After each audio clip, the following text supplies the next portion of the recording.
tá, Não abre a boca só pra não brigar. O professor Girafales e a dona Florinda se gostam tanto, mais casório nada ainda. E tem um pico quando xixa todo inchado. E é claro, Chaves, o rei da palhaçada. E é claro, Chaves, o rei da palhaçada. Aí vem Chaves, Chaves, Chaves. Tô chegando. Aí vem Chaves, Chaves, Chaves.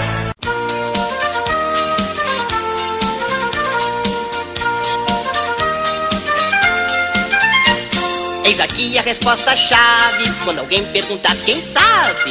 Tchui, tchui, tchum, clai. Tchui, tchui, tchum, clai. Não dê nenhuma resposta, aceite a minha proposta. Responda apenas Tchui, tchui, tchum, clai. nós lhe asseguramos que nunca falhará. Basta responder. Tchui, tchui, tchum, clai. Já existe muita gente respondendo tão somente. Tchui, tchui, tchum, clai. Tchui, tchui, tchum, clai. Quando alguém faz um discurso, utilize esse recurso. Se lhe fazem perguntas, Tchui, tchui, tchum, clai. nós lhe asseguramos que nunca falhará. Basta responder. Tchui, tchui, tchum, plai. Se sua mãe lhe perguntar, não é hora de deitar? Tchui, tchui, tchum, clai. Tchui, tchui, tchum, clai. Se alguém quiser saber o que vai ser quando crescer, Tchui, tchui, tchui, tchui, tchum, clai.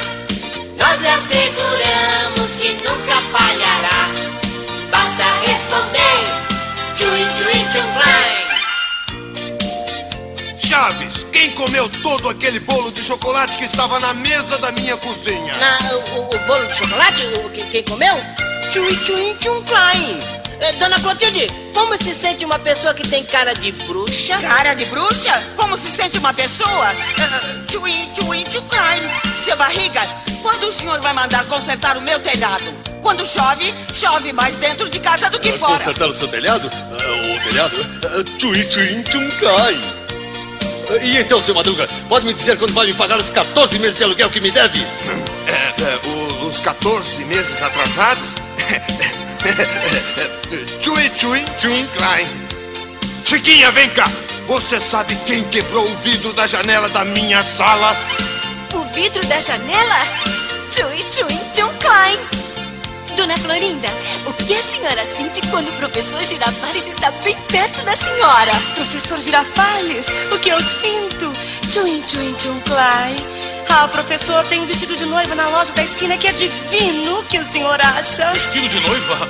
Na loja da esquina? Tchui, tchui, tchum, clai. Kiko, você sabe onde tá o sanduíche de queijo que eu tava guardando pro meu lanche?